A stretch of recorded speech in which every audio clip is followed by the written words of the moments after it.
Gandeng puluhan jurnalis Bawaslu Ponorogo ajak awasi pemilu 2024. Dalam rangka menjalin harmonisasi dengan insan pers di Ponorogo serta mengajak mereka akan kepedulian dalam pengawasan partisipatif. Bawaslu Kabupaten Ponorogo menyelenggarakan kegiatan sosialisasi partisipatif bersama awak media di Hotel Gajah Mada Ponorogo 21 Desember 2022.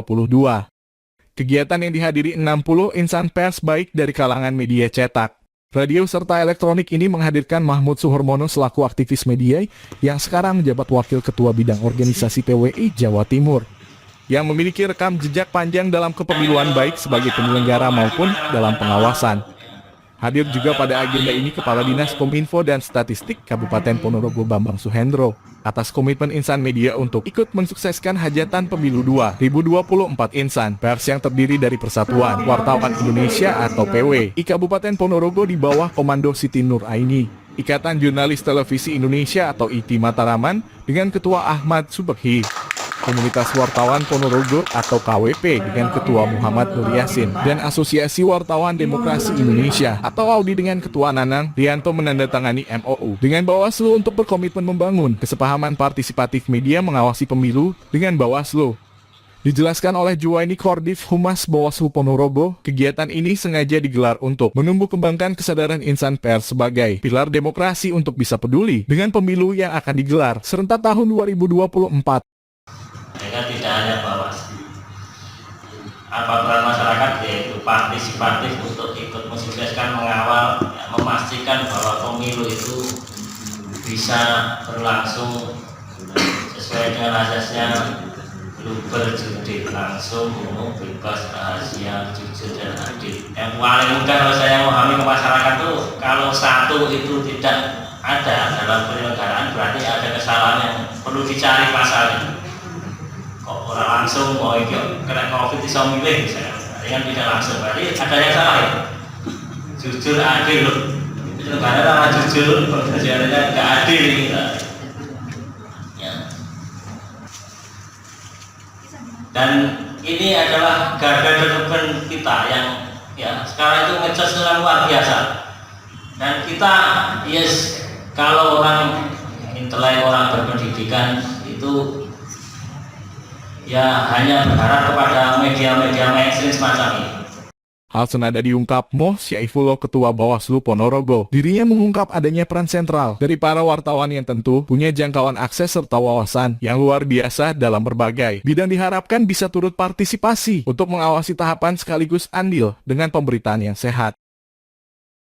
Sementara dalam paparannya, Mahmud Suhermono menjabarkan keberadaan media mainstream dalam kondisi tidak baik-baik saja, khususnya dengan keberadaan media sosial yang luar biasa diminati maupun diakses oleh masyarakat luas. Nah, di era media sosial dan sedemikian parah ini, sekarang kita tambah fungsi kelima. Apa itu? Adalah sebagai fungsi klarifikator. Kita harus bisa menjadi tempat rujukan dari berbagai informasi yang berbeda-beda, yang bertuburan di media sosial.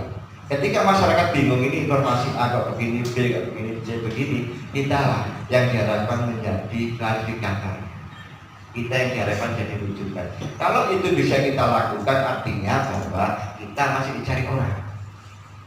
Tapi kalau kita sama dengan media sosial yang main viral, ya lama-lama kita makin hilang. Ketika tadi coba kita lihat data bahwa iklan pun sudah tidak berpihak ke pers. Kemudian dituliskan lagi pada Undang-Undang 7 2017, posisi pers juga di bawah media sosial. Iklan di media pers dibatasi, hanya yang difasilitasi oleh KPU, sementara iklan di media sosial dibebaskan.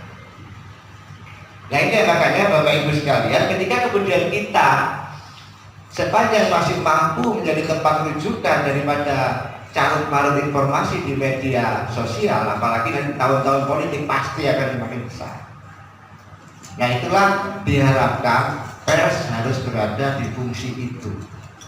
Pers jangan ikut-ikutan bermain di media sosial seperti yang diingatkan oleh Pak Ketua dan Pak Juwaini. Kalau kita ikut dalam itu, apalagi tidak konfirmasi, ya habis.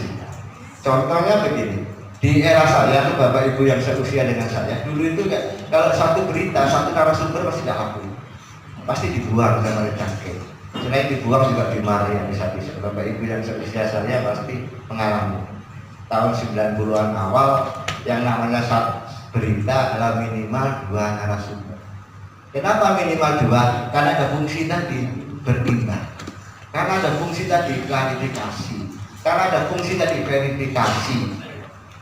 Ada fungsi validasi. Nah, kalau satu berita, satu narasumber, kalau dulu pasti dibuang. Karena pengertian kawan-kawan dahulu yang namanya satu berita, satu narasumber itu bukan berita, itu pengumuman. Ya pengumuman, Mahmud bersihkan menggunting kita, itu kan pengumuman. Nah kalau jadi berita ya harus diverifikasi, diklarifikasi, divalidasi.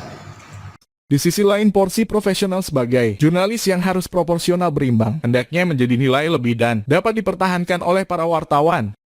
Senada diungkapkan Bambang Suhendro, Kepala Dinas Kominfo dan Statistik, ia menjabarkan tantangan media sekarang semakin berat. Tetapi dirinya optimis dengan keberadaan media yang adaptif dan punya sisi lebih mengedepankan keakuratan data di lapangan akan terus bisa bertahan. Dirinya menjabarkan ada lebih dari 60 media yang ada di Ponorogo yang terdaftar di Diskominfo. Kedepan dirinya juga berharap sinergi antar kalangan baik wartawan pemerintah dan pengawas pemilu semakin intens dalam rangka mensukseskan pemilu 2024.